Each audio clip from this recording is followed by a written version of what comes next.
हाँ जी, आप सभी को नमस्कार। हंस ऑनलाइन एजुकेशन पे आप सभी का हार्दिक स्वागत है, अभिनंदन है दोस्तों।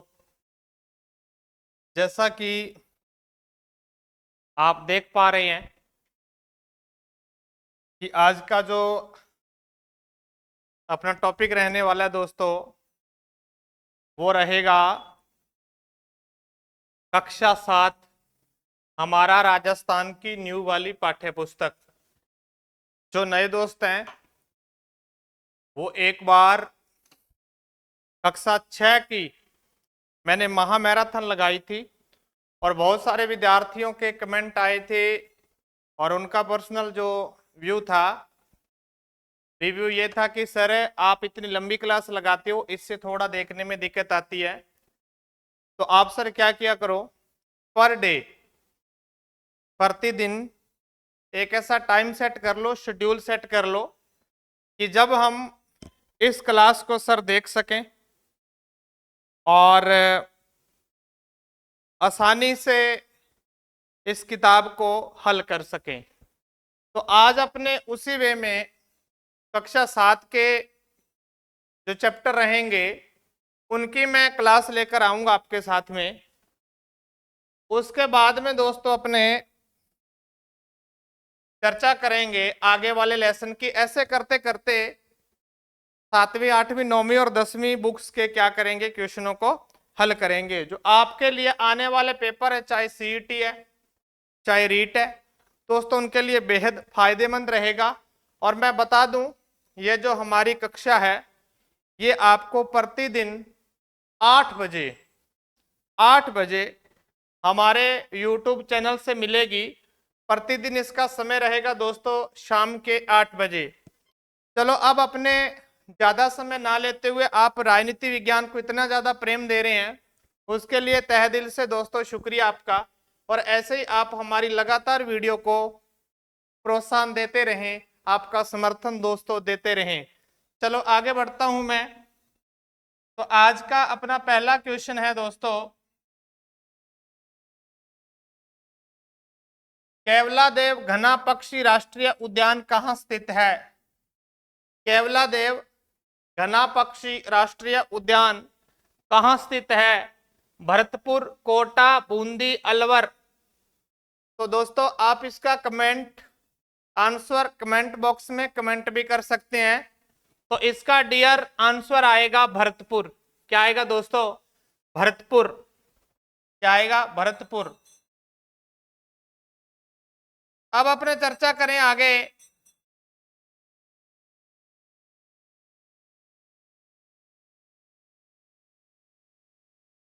तो आगे दोस्तों देखिए, यह उद्यान साइबेरियन क्रेन, घनी बार पूछा जाता है कि जो केवलादेव राष्ट्रीय उद्यान है इसमें कौन सा पक्षी सर्वाधिक पाया जाता है? तो साइबेरियन क्रेन, जिसे बोला जाता है सार्स, बगुला, गया, कोयल, पटेर पक्षी आदि दोस्तों कहां पाए जाते हैं? केवलादेव घना पक्षी राष्ट्रीय उद्यान में पाए जाते हैं। चलो आगे बढ़ते हैं दोस्तों। अगला फैक्ट है अपना, अच्छा क्वेश्चन है ये भी। आगामी परीक्षाओं के लिए आप क्वेश्चनों की भाषा देखें, क्वेश्चनों की जो मैं व्याख्या करूंगा उसको समझने की कोशिश करना, आपके लिए आने वाली परीक्षाओं में बेहतरीन साबित होगा दोस्तों। चलो देखो, प्रशासनिक दृष्टि से वनों को कितने भागों में बांटा गया है? प्रशासनिक दृष्टि से वनों को कितने भागों में बांटा गया है? 3, 4, 5, 6। तो आंसर आप कमेंट बॉक्स में कमेंट करें दोस्तों। इसका आंसर आएगा क्या? 3। क्या आएगा दोस्तों? 3 आएगा। अब देखते हैं दोस्तों इसके बारे में। तो ये 3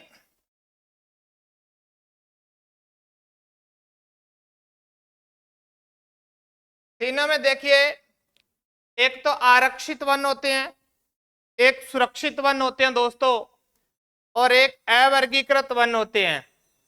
आरक्षित वन होते हैं, सुरक्षित वन होते हैं दोस्तों, और अवर्गीकृत वन होते हैं। 3 तरह के वनों को राजस्थान में प्रशासनिक दृष्टि से बांटा गया है। अब सुनो, आरक्षित वन वे होते हैं जो सरकारी नियंत्रण में आते हैं। दोस्तों ध्यान रखना, जो वन सरकारी नियंत्रण में आते हैं, जिनके अंदर ना तो आप पशुओं को ले जाकर चरा सकते हैं, ना आप वहां से लकड़ी काट सकते हैं, यानी पूर्णतया क्या होता है, प्रतिबंध होता है दोस्तों, वो होते हैं आरक्षित वन। तो 1/3 जो राजस्थान का कुल वन क्षेत्र है दोस्तों, उसके 1/3 भाग पर कौन से वन पाए जाते हैं, तो मित्रों ये वन पाए जाते हैं आरक्षित। तो फिर सुरक्षित वन, सुरक्षित वन होते तो दोस्तों सरकारी नियंत्रण में है, लेकिन इसमें थोड़ी सी ढील होती है। इसमें आप अनुमति लेकर, क्या लेकर दोस्तों, अनुमति लेकर लकड़ी भी काट सकते हैं और आप अपने पशुओं को भी दोस्तों चरा सकते हैं। आपके लिए सुविधा रहती है। कौन से वनों में, सुरक्षित वनों में। आरक्षित वनों में आर पार का मामला रहता है, या आरक्षित आर पार, यदि आपने कुछ भी वहां से, या तो पशु आपके चले गए या आपने लकड़ी काट दी, तो आपका आर पार काम हो जाएगा, यानी बिल्कुल ही क्या होता है, नियंत्रण होता है। इसमें कुछ ढील दी जाती है। अवर्गीकृत वन क्या होता है, इस श्रेणी के वनों में पशु चराने और लकड़ी काटने पर किसी तरह का कोई नियंत्रण नहीं होता। अवर्गीकृत वनों में दोस्तों कोई नियंत्रण नहीं होता है, और सुरक्षित वनों में सरकार का नियंत्रण तो होता है दोस्तों, लेकिन कुछ ढील दी जाती है। आप अनुमति लेकर लकड़ी भी काट सकते हैं और पशुओं को भी चरा सकते हैं, लेकिन आरक्षित वनों में आप ऐसा नहीं कर सकते। उसके बाद में दोस्तों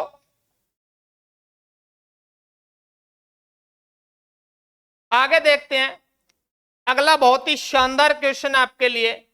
देखो आपको मैं सारे ही क्वेश्चन करवाऊंगा दोस्तों, आपके लिए बहुत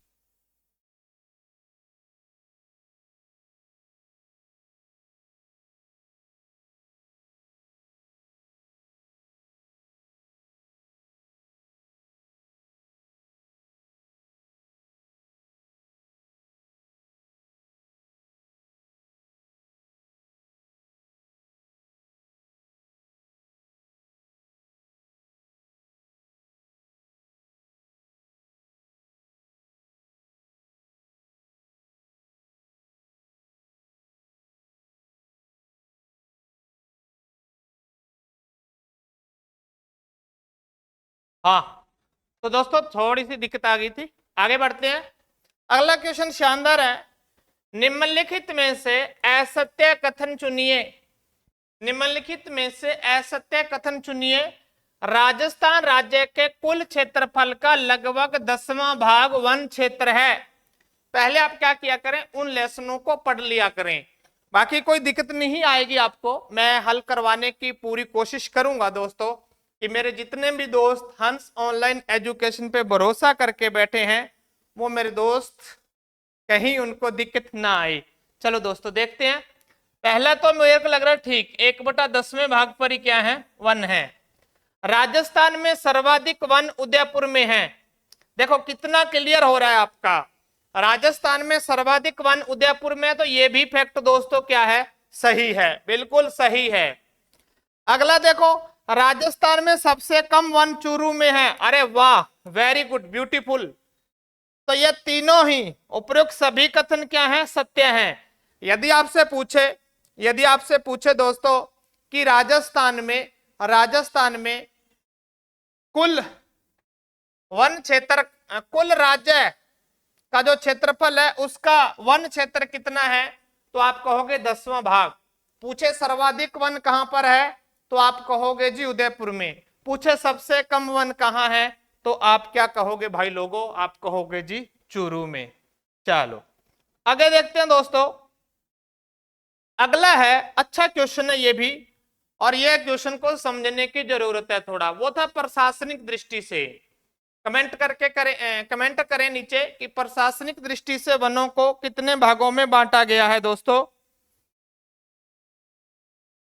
चलो देखते हैं, भौगोलिक दृष्टि से राजस्थान में वनों की कितनी श्रेणियां हैं। भौगोलिक दृष्टि से राजस्थान में वनों की कितनी श्रेणियां हैं, तो आप नीचे कमेंट भी कर सकते हैं दोस्तों।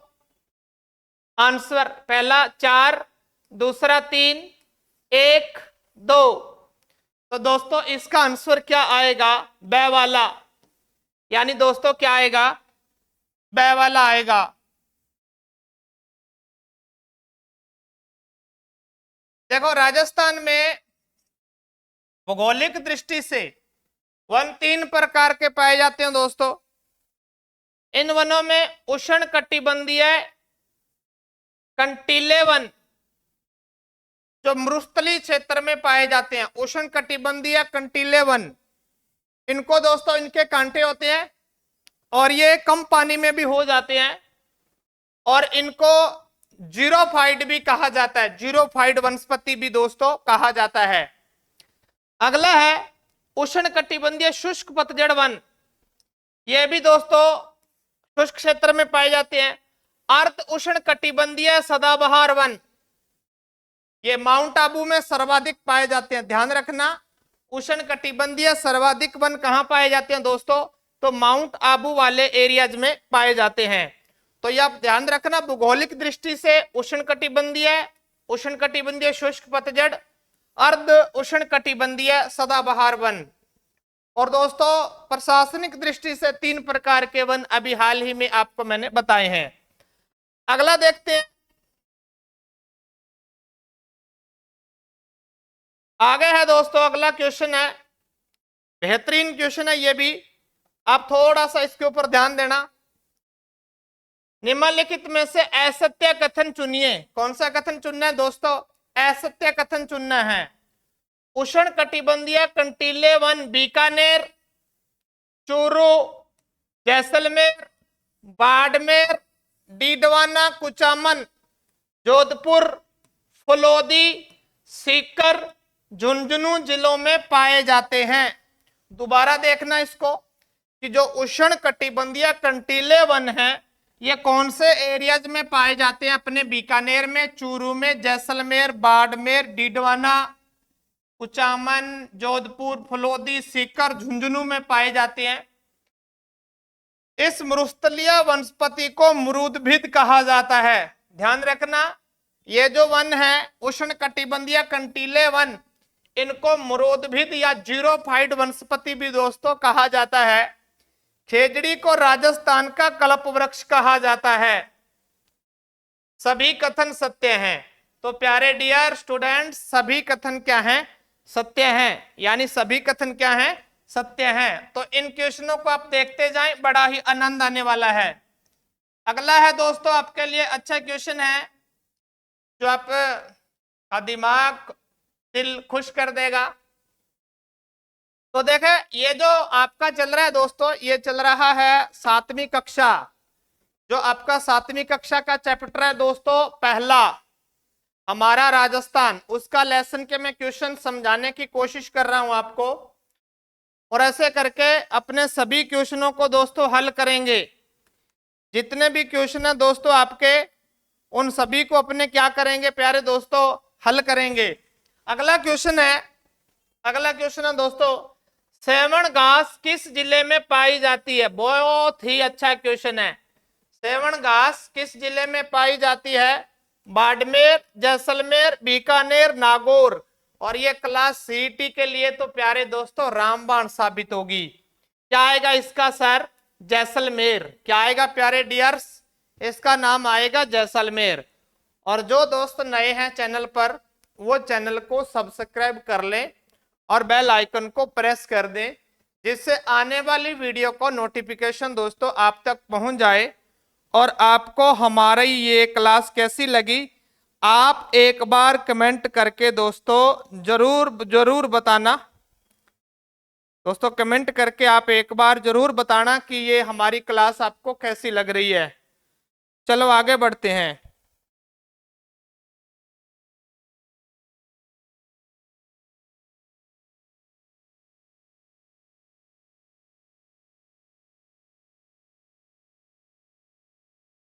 चलो जी, अगला क्वेश्चन देखते हैं दोस्तों। अगला क्वेश्चन है, निम्नलिखित में से असत्य कथन चुनिए। कौन सा चुनना है? असत्य चुनना है दोस्तों। उष्ण कटिबंधीय शुष्क पतझड़ वनों को मानसूनी वन भी कहा जाता है। ध्यान रखना, उष्ण कटिबंधीय शुष्क पतझड़ वनों को मानसूनी वन भी कहा जाता है। शुष्क पतझड़ वन है दोस्तों यहां। यह वन दक्षिणी और दक्षिणी पूर्वी राजस्थान में पाए जाते हैं। उष्ण कटिबंधीय शुष्क पतझड़ों वन को मानसूनी वन कहा जाता है। यह लाइन बिल्कुल एक्यूरेट है। यह वन दक्षिणी और पूर्वी राजस्थान में पाए जाते हैं, बिल्कुल एक्यूरेट है।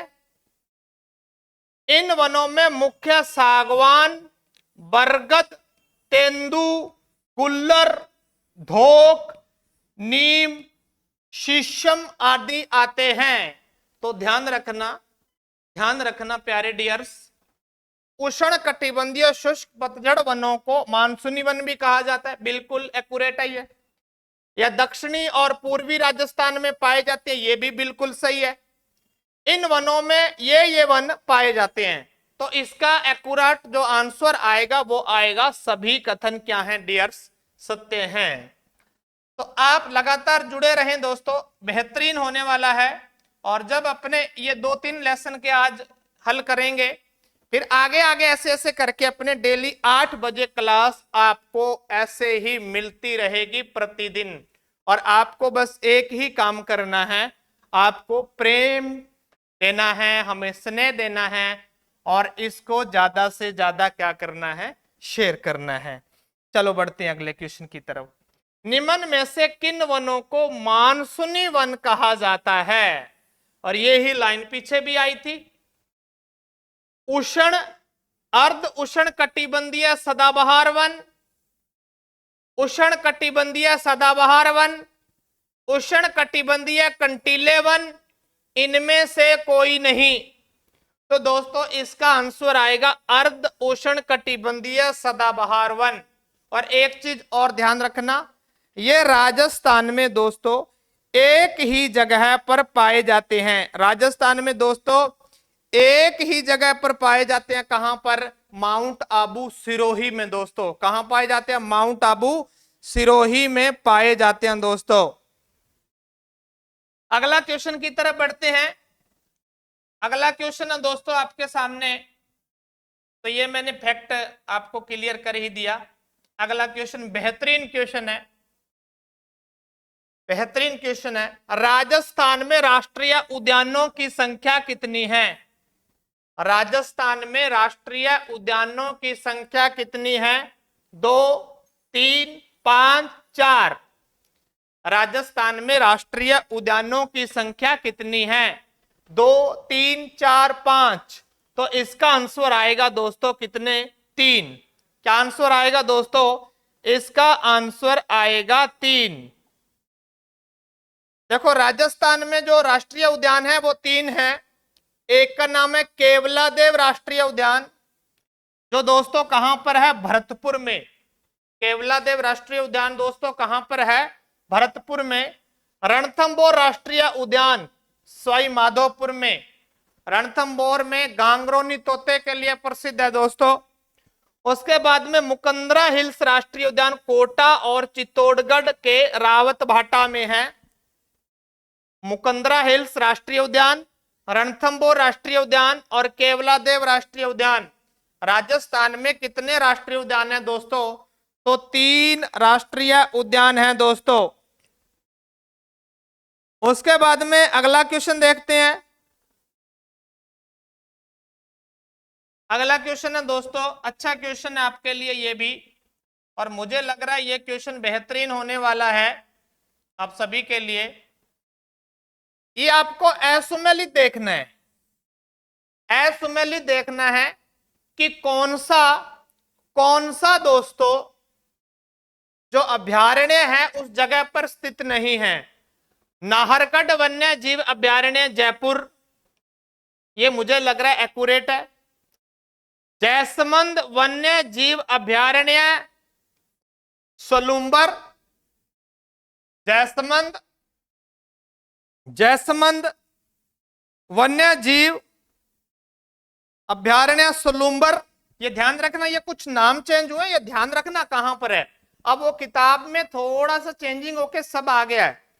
केसरबाग वन्य जीव अभयारण्य धौलपुर, केसरबाग धौलपुर। बंद बरेठा वन्य जीव अभयारण्य सीकर। तो आप दोस्तों कमेंट कर सकते हैं इसका आंसर क्या आएगा। तो इसका आंसर आएगा प्यारे दोस्तों, ये असुमलित नहीं है, तो ये बंद बरेठा नहीं है। बंद बरेठा अपने कहां पर है दोस्तों, तो बंद बरेठा है भरतपुर में। बंद बरेठा दोस्तों कहां पर स्थित है, बंद बरेठा स्थित है दोस्तों भरतपुर में। इस चीज का ध्यान रखना, बंद बरेठा कहां पर स्थित है, तो बंद बरेठा सर भरतपुर में स्थित है। ओके, अगले क्वेश्चन की तरफ चलते हैं। अगला क्वेश्चन है दोस्तों, मोस्ट इंपॉर्टेंट क्वेश्चन है। राजस्थान में वेटलैंड नम भूमि स्थल नहीं है। राजस्थान में वेटलैंड नम भूमि स्थल नहीं है, नहीं है देखना है। खिंचन पहला है दोस्तों, खिंचन। दूसरा है दोस्तों मेनाल, तीसरा है सांभर, और चौथा उत्तर दे रखा शेरगढ़ वन्य जीव अभयारण्य। शेरगढ़ वन्य जीव अभयारण्य। तो इसको अब देखो, वर्तमान में कितने नम भूमि रामसर साइट हैं दोस्तों, तो 4 हैं। ध्यान रखना कितने हैं, 4 हैं। ये 3 तो हैं, खिंचन भी है, मेनाल भी है, और सांबर झील भी है। ये वाला नहीं है, तो आंसर दैदवात है इसका। इसकी जगह दोस्तों जो आंसर आना था वो आना था केवलादेव। तो डियर्स क्या आना था, केवलादेव घना पक्षी अभयारण्य। केवलादेव घना पक्षी अभयारण्य। तो ध्यान रखना दोस्तों, केवलादेव घना पक्षी अभयारण्य आना था इसकी जगह। चलो अगले क्वेश्चन की तरफ बढ़ते हैं दोस्तों। आनंद आ रहा है तो एक बार आप कमेंट बॉक्स में कमेंट करें कि आपको ये क्लास कैसी लग रही है। कृपया करके सभी दोस्त कमेंट करके जाना, और आप एक बार इसे शेयर जरूर करना। चलो आगे बढ़ते हैं। अगला क्वेश्चन बेहतरीन है दोस्तों, आपके सामने है, और दोस्त इसे बता भी सकते हैं।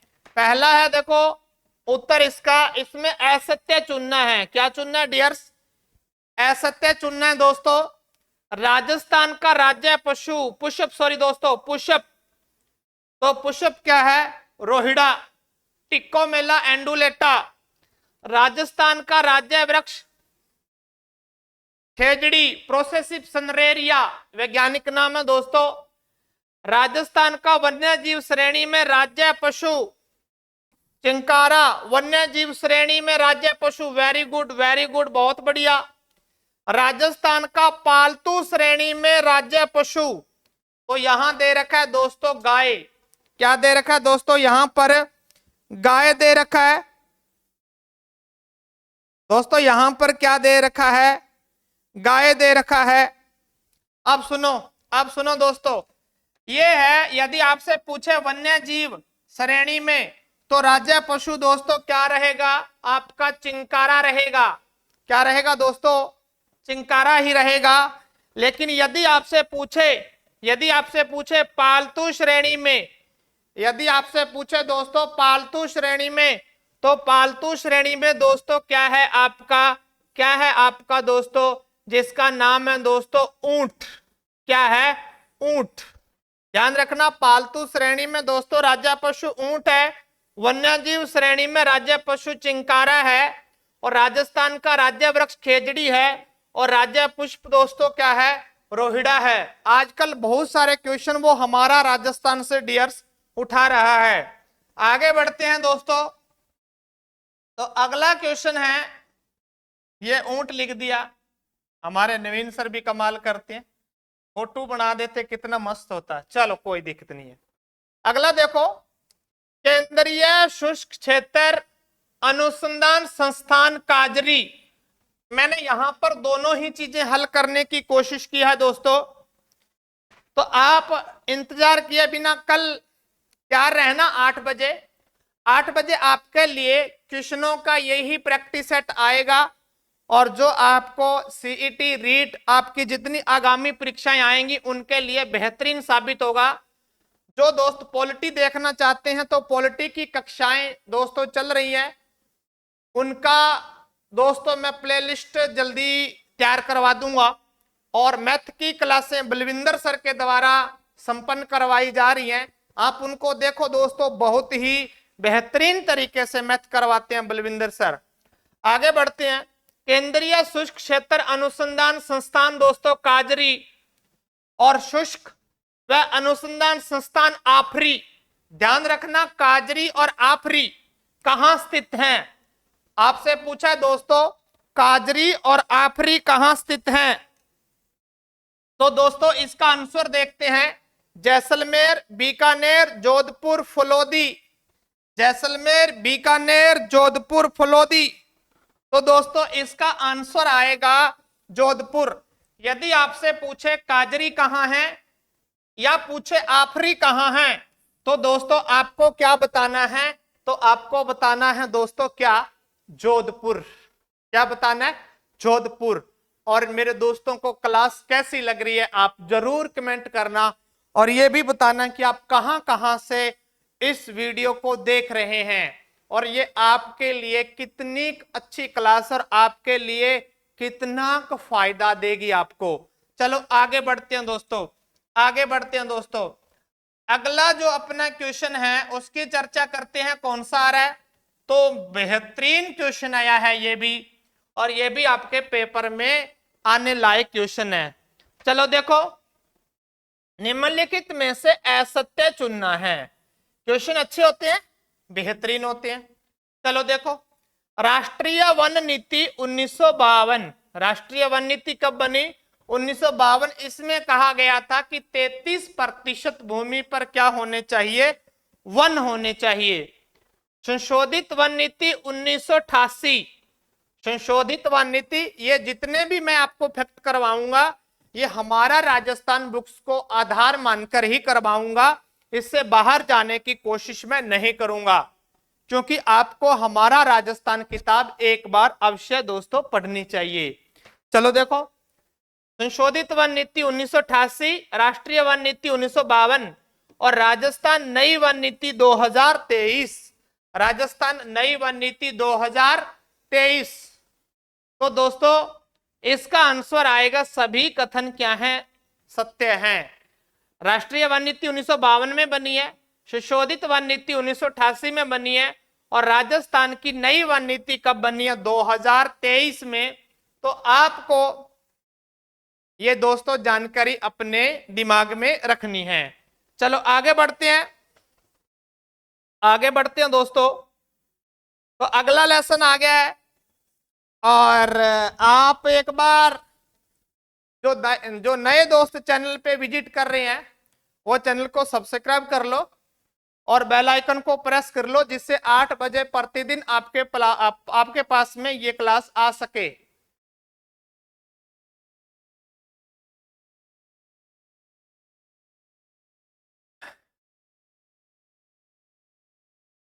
तो एक बार शेयर कर दें और सभी कमेंट जरूर करना। देखो कई दिन से क्लास मेरी आ नहीं रही थी, और मुझे ये था कि मैं मैराथन लेके आऊं या मैं छोटी छोटी वीडियो लेके आऊं, और बहुत सारे दोस्तों का ये कमेंट आए कि सर यदि आप लंबी क्लास लेते हो तो फिर सर वो दिक्कत आती है। दिक्कत है क्या आती है दोस्तों, दिक्कत ये आती है कि इतनी लंबी आप शायद देख नहीं पाते होंगे। चलो अगला देखते हैं, ज्यादा समय दोस्तों आपका भी खराब ना हो। पहला क्वेश्चन है, और अच्छा क्वेश्चन है ये भी दोस्तों, बेहतरीन क्वेश्चन है।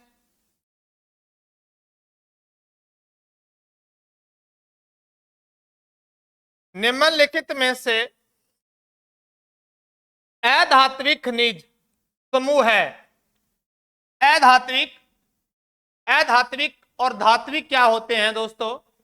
धात्विक खनिज वो होते हैं जब अपने को वो खनिज प्राप्त होता है तो अपने उसमें से उस धातु को प्राप्त करना पड़ता है, यानी अलग करना पड़ता है, उसका शोधन करना पड़ता है, तब जो खनिज प्राप्त होता है वो धात्विक होता है। और जिसे अपने सीधा डायरेक्ट काम में ले लेते हैं डियर्स, वो होता है अधात्विक खनिज। तो अभी आपको बताना है, अच्छा क्वेश्चन है, अधात्विक खनिज समूह है बताना है, इसमें है चूना पत्थर, जिप्सम, संगमरमर, अब्र, घिया पत्थर, चांदी, तांबा, मैग्नीज, सीसा जस्ता, कोयला, खनिज तेल, प्राकृतिक गैस, कोई भी सही नहीं है। तो आपको अधात्विक नहीं बताना है, आपको बताना है दोस्तों धात्विक, सॉरी अधात्विक बताना है दोस्तों। तो इसका आंसर आएगा दोस्तों ए। ये जितने भी खनिज दे रखे हैं, चूना पत्थर, जिप्सम, संगमरमर, अभ्रक, घिया पत्थर, ये अधात्विक हैं। और ये चांदी, तांबा, मैग्नीज, सीसा जस्ता, सोना, ये सारे दोस्तों किस में आएंगे? धात्विक की श्रेणी में आएंगे। आगे बढ़ते हैं दोस्तों, अगला है जो बेहतरीन है दोस्तों क्वेश्चन, राजस्थान में खनिज की दृष्टि से क्षेत्र महत्वपूर्ण है। अरे मोस्ट इंपोर्टेंट है, सीधा का सीधा लिख रखा है हमारा राजस्थान में, और मैं कहता हूं आपके लिए ये रामबाण साबित होगा दोस्तों। अरे देखो कितना बढ़िया, खनिज की दृष्टि से क्षेत्र महत्वपूर्ण है। पश्चिमी मरुस्थलीय प्रदेश, पठारी प्रदेश, पूर्वी मैदानी भाग और अरावली पर्वतीय प्रदेश। कितना अच्छा क्वेश्चन है डियर्स, कितना अच्छा क्वेश्चन है। अरावली पर्वतीय प्रदेश, और ये राजस्थान को कितने भागों में बांटता है सर? 2 भागों में। और मरुस्थली क्षेत्र को 2 भागों में 25 सेमी संवर्षा रेखा कितने भागों में बांटती है? 2 भागों में। और राजस्थान को अरावली, और अरावली असमानता का काम करती है, किसके लिए? बारिश के लिए। पूर्व में बारिश हो जाती है जब इससे मॉनसून टकराता है, बंगाल की खाड़ी का पूरब की ओर टकराता है तो इससे बारिश हो जाती है। लेकिन पश्चिमी साइड में ऊपर से निकल जाता है, उधर अरावली है ही नहीं, तो वहां बारिश होती नहीं है, कई कई बार तो सूखा ही रह जाता है दोस्तों। तो इसका आंसर आएगा अरावली पर्वतीय प्रदेश। आगे बढ़ते हैं दोस्तों, तो देखो, अरे बढ़िया क्वेश्चन है, ये भी शानदार क्वेश्चन है, आपके पेपर में दोस्तों आने लायक क्वेश्चन है।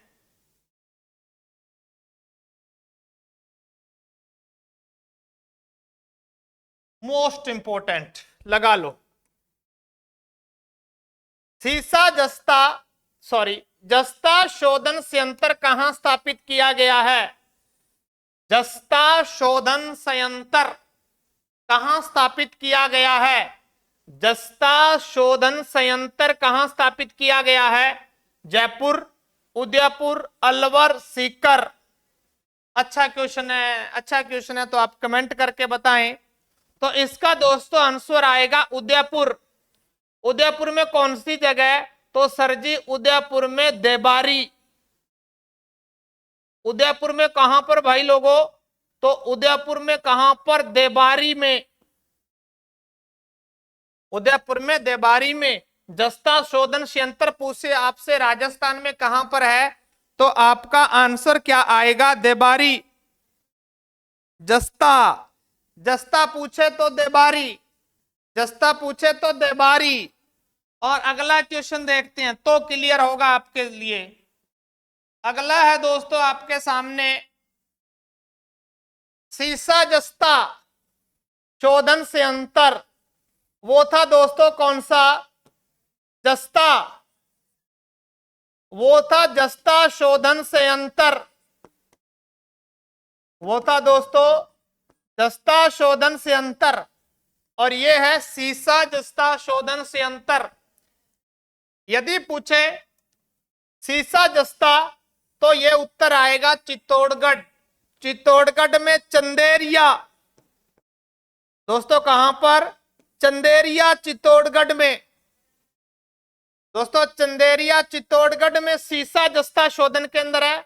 और जस्ता शोधन केंद्र कहां पर है दोस्तों? देबारी उदयपुर में। कहां पर है दोस्तों? देबारी उदयपुर में। आगे बढ़ते हैं, आगे बढ़ते हैं। तो अच्छा क्वेश्चन है आपके लिए, किस खनिज में राजस्थान का एकाधिकार है? किस खनिज में राजस्थान का एकाधिकार है? वोल्स्टेनाइट, जास्पर, सीसा जस्ता, इन सभी पर। मोस्ट इंपोर्टेंट क्वेश्चन है डियर्स आपके लिए। वोल्स्टेनाइट, जास्पर, सीसा जस्ता, इन सभी पर। तो दोस्तों इन सभी पर, इन सभी पर। अगला देखो, अगला है दोस्तों आपके लिए और बेहतरीन क्वेश्चन है ये भी, और बेहतरीन क्वेश्चन है, बहुत ही अच्छा क्वेश्चन है दोस्तों।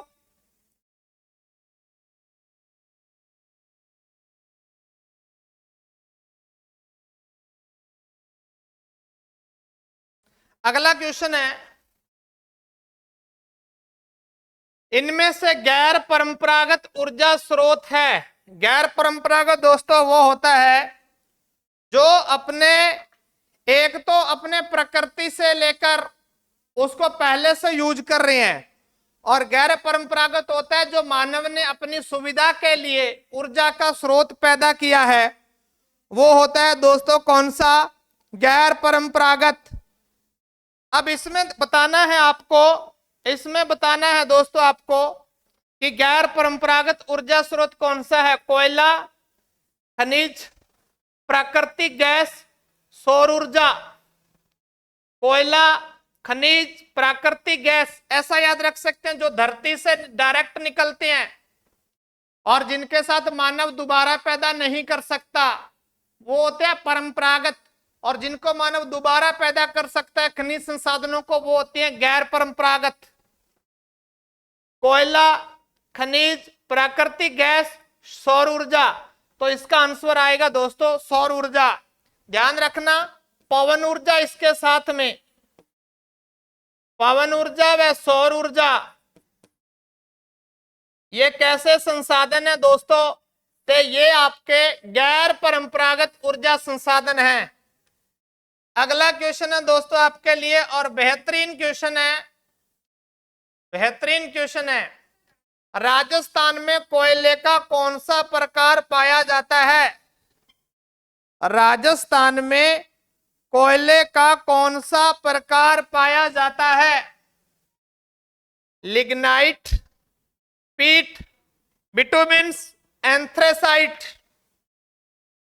तो राजस्थान में ऑप्शन आप देख रहे हैं, नीचे कमेंट करके बताएं कि राजस्थान में कोयले का कौन सा प्रकार पाया जाता है? लिग्नाइट, पीट, बिटुमिन, एंथ्रेसाइट। तो दोस्तों लिग्नाइट। कौन सा? लिग्नाइट। और सबसे बढ़िया किस्म का होता है एंथ्रेसाइट, और सबसे घटिया किस्म का कोयला होता है जिसका नाम है पीट। लेकिन राजस्थान में कौन सा पाया जाता है दोस्तों? लिग्नाइट। अगला है दोस्तों अपना, आगे बढ़ते हैं। मोस्ट इंपोर्टेंट क्वेश्चन है आज का, राजस्थान के किस क्षेत्र में कोयला नहीं पाया जाता? राजस्थान के किस क्षेत्र में कोयला नहीं पाया जाता? दोस्तों कैसा लग रहा है आपको हमारा सेशन? एक बार कमेंट करके जरूर बताना। और डेली आपके लिए ये कक्षा दोस्तों कितने बजे रहेगी? तो 7 बजे रहेगी। चलो, तो इसका आंसर दोस्तों आपने कमेंट कर दिया होगा, कपूरड़ी, पलाना, छबड़ा, मेड़ता रोड। तो इसका आएगा छबड़ा। छबड़ा में क्या नहीं मिलता? छबड़ा 12 में दोस्तों कोयला नहीं मिलता। तो कपूरड़ी में मिलता है, पलाना में मिलता है, और मेड़ता रोड पर क्या मिलता है? इस साइड में कोयला मिल जाता है, लेकिन छबड़ा कोयला वाला क्षेत्र नहीं है। आगे बढ़ते हैं। तो देख लो दोस्तों, आपके लिए सुविधा के लिए कुछ फैक्ट लेकर आए हैं। तो आप इनको थोड़ा ध्यान से देखना। जो कोयला है ये बीकानेर में पलाना और बरसिंगसर, कोयला दोस्तों बीकानेर में पलाना और बरसिंगसर में पाया जाता है। बीकानेर के क्षेत्र हैं पलाना और बरसिंगसर। बाड़मेर कपूरड़ी, बाड़मेर दोस्तों कपूरड़ी और नागौर में मेड़ता रोड, यहां पर क्या पाया जाता है? सर्वाधिक कोयला पाया जाता है राजस्थान में। किस प्रकार का कोयला मिलता है? लिग्नाइट। पलाना और बरसिंगसर दोस्तों बीकानेर, बाड़मेर का कपूरड़ी और नागौर का मेड़ता रोड। कुछ ये फैक्ट ध्यान में रखना। राजस्थान का पहला super thermal power station Suratgarh Ganganagar में बना। ध्यान रखना, राजस्थान का पहला super thermal power station Suratgarh Ganganagar में, पहला super power station Suratgarh Ganganagar. कोयले पर आधारित ताप विद्युत संयंत्र काली सिंध झालावाड़ और सबड़ा बारा। ध्यान रखना, कोयले पर आधारित ताप विद्युत संयंत्र काली सिंध झालावाड़ और छबड़ा बारा। लिग्नाइट आधारित ताप विद्युत संयंत्र गिरल बाड़मेर। सारी चीजें दोबारा देखो। राजस्थान का पूछे पहला सुपर थर्मल पावर स्टेशन तो आंसर आएगा सूरतगढ़ गंगानगर। पूछे कोयले पर आधारित ताप विद्युत संयंत्र तो आप करेंगे काली सिंध झालावाड़ और छबड़ा बारा। पूछे लिग्नाइट आधारित ताप विद्युत संयंत्र गिरल बाड़मेर, कौन सा दोस्तों? गिरल बाड़मेर। आगे बढ़ते हैं। अगला क्वेश्चन भी बेहतरीन है, सुंदर क्वेश्चन है और आपके पेपर में दोस्तों आने लायक क्वेश्चन है, आपके पेपर में आ सकता है। चलो बढ़ते हैं अगले क्वेश्चन की तरफ। और नए दोस्त हैं तो चैनल को सब्सक्राइब कर लेना और बेल आइकन को दबा देना और एक बार कमेंट जरूर करना आपको ये वीडियो कैसी लगी। देखो जब आप कमेंट करते हो तो दोस्तों एक एनर्जी काम करती है कि आपके लिए काम किया जाए। और हमारे दोस्त इस वीडियो को देख रहे हैं और कहां कहां से देख रहे हैं ये भी कमेंट करें। और प्रतिदिन क्लास ये आपके लिए 8 बजे रहेगी, कोई शुल्क आपसे नहीं लिया जाएगा। अब ये जो चल रहा है कि ऑनलाइन में पैसे लेकर पढ़ा जाता है, अब उसको धीरे धीरे समाप्त करेंगे। अगला देखो, निम्न में से प्राकृतिक गैस के भंडार का क्षेत्र नहीं है। निम्न में से प्राकृतिक गैस के भंडार का क्षेत्र नहीं है, नहीं है ध्यान रखना है। मनिहारी टिब्बा, डाडेवाला, कमलीताल, राजेश्वरी, रामगढ़, घोटारू सभी क्षेत्र हैं। दोबारा देखो, मनिहारी टिब्बा, डाडेवाला, कमलीताल, राजेश्वरी, रामगढ़ और घोटारू सभी क्षेत्र। तो ये सभी क्षेत्र किसके क्षेत्र हैं दोस्तों? प्राकृतिक गैस के क्षेत्र हैं। तो इसका आंसर आएगा द। क्या आएगा दोस्तों? द आएगा। चलो आगे बढ़ते हैं।